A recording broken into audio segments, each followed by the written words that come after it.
فاسألوا أهل الذكر إن كنتم لا تعلمون.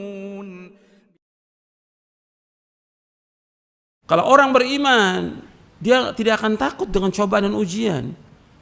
Adanya penyakit, adanya wabah, ada yang lain. Biasa orang beriman.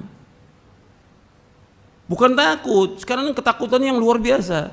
Dan yang aneh lagi ketakutannya apa? Ke masjid. Ke pasar nggak takut, ke tempat kerja nggak takut, ngobrol rame-rame nggak takut. Tapi kalau ke masjid takut. Ini permasalahan iman ini. Iman. Sampai ada yang nggak sholat berjamaah, masjid ditutup. Kalau ke masjid pakai masker, kalau keluar nggak pakai masker. Ketakutan luar biasa. Sampai jarak saf sholat harus setengah meter. Siapa yang ngajarkan begitu? Siapa yang ngajarkan? Rasulullah SAW menyuruh untuk merapatkan saf. Rasulullah memerintahkan untuk membuka muka kita ketika kita sholat, nggak boleh tutup muka. Rasulullah yang suruh. Antum hati-hati, ini agama. Ini ujian. Kita ngadapin ujian biasa. Sebagaimana anak kita juga ujian. Anak kita apa kita jauhkan? Jadi didik anak itu. Anak ujian. Allah menyebutkan demikian dalam Al-Quran.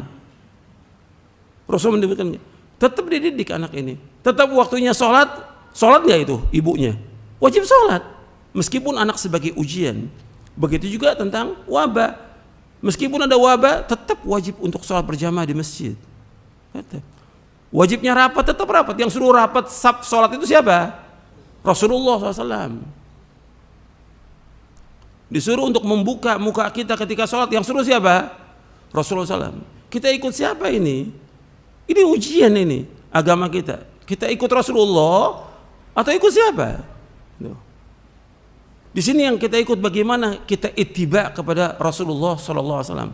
Pembahasan kita bab-bab sebelumnya tentang bagaimana kita mencintai Nabi Muhammad SAW. Mencintai dengan apa? Dengan kita ittiba kepada beliau, ikuti perintahnya, menjauhkan larangannya. Bukan takut ke masjid, ke pasar berani, ke kantor berani, ke masjid takut. Jadi ini masalah ujian keimanan kita. Allah uji sebentar, nggak lama. Makanya kita dengan ujian ini disuruh kita untuk sabar. Sabar bukan berarti diam, sabar melakukan kata-kata Allah, tetap jalan.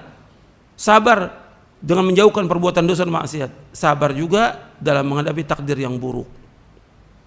Karena di akhir ayat itu Allah sebutkan wa ilaina turja'un. Kepada kamilah kalian akan dikembalikan. Artinya kita semua akan kembali kepada Allah. Kalau kita akan kembali kepada Allah, perlu persiapan atau tidak? Perlu persiapan, wajib. Dengan melakukan amal-amal soleh. Berlomba kita melakukan amal soleh. Bukan dengan wabah kita diam. Bukan dengan wabah kita nggak ada kegiatan apa-apa. Tetap jalan melakukan ibadah kepada Allah. Dan kita harus yakin bahwa Allah tidak akan mengenakan kepada kita kecuali apa yang Allah takdirkan. Itu orang beriman. Allah sebutkan dalam surah At-Taubah ayat 51, "Qul la yusibana illa ma kataballahu lana huwa maulana wa 'alallahi falyatawakkalul mu'minun." Katakanlah tidak akan menimpa kita kecuali apa yang Allah sudah takdirkan buat kita. Allah pelindung kita, Allah penolong kita. Dan kepada Allah lah orang-orang yang beriman tawakal. Jadi yang dipertanyakan sekarang ini, di mana iman kita, di mana tauhid kita, di mana ilmu kita, di mana amal kita, di mana rasa takut kita kepada Allah. Bukan takut kepada wabah, bukan takut kepada corona, takut kita kepada Allah. Kenapa sampai kita korbankan agama? Karena ada wabah ini. Jangan korbankan agama, jalan terus untuk beribadah kepada Allah. Jangan takut. Kalau seandainya ditakdirkan Allah, orang itu terkena kemudian meninggal, ajal, sudah ajal.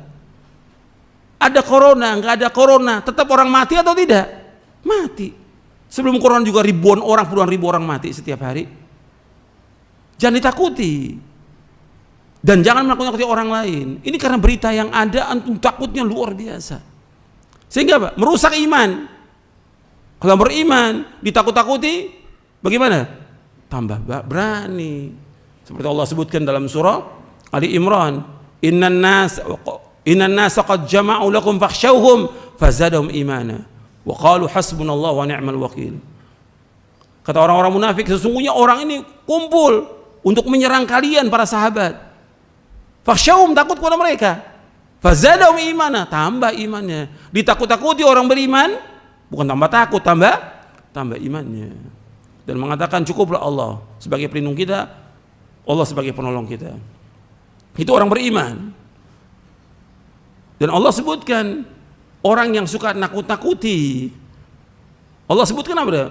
Di lanjutan ayat itu, innama dzalikumus syaitanu yukhawwifu awliya'a fala takhafuhum wa khafuni in kuntum mu'minin. Sesungguhnya itulah setan yang suka nakut-nakuti kalian. Setan, kata Allah. Fala takhafuhum, jangan kalian takut kepada mereka. Takutlah kepadaku, kata Allah, jika kalian orang beriman. Disuruh kita takut kepada siapa? Kepada Allah. Jadi ini ujian keimanan kita ini. Tambah enggak rasa takut kita kepada Allah? Tambah enggak tawakal kepada Allah? Tambah enggak kita menyerahkan semua urusan kita kepada Allah? Bukan tambah takut. Ini kan sekarang tambah takut kita. Ditakut-takuti dengan media yang ada, takut kita. Orang beriman enggak begitu. Hadapi biasa ujian, tetap ujian. Bagaimana kita bermuamalah dengan ujian yang ada ini? Supaya apa? Kita tetap bersyukur kepada Allah dan tetap sabar atas ujian ini.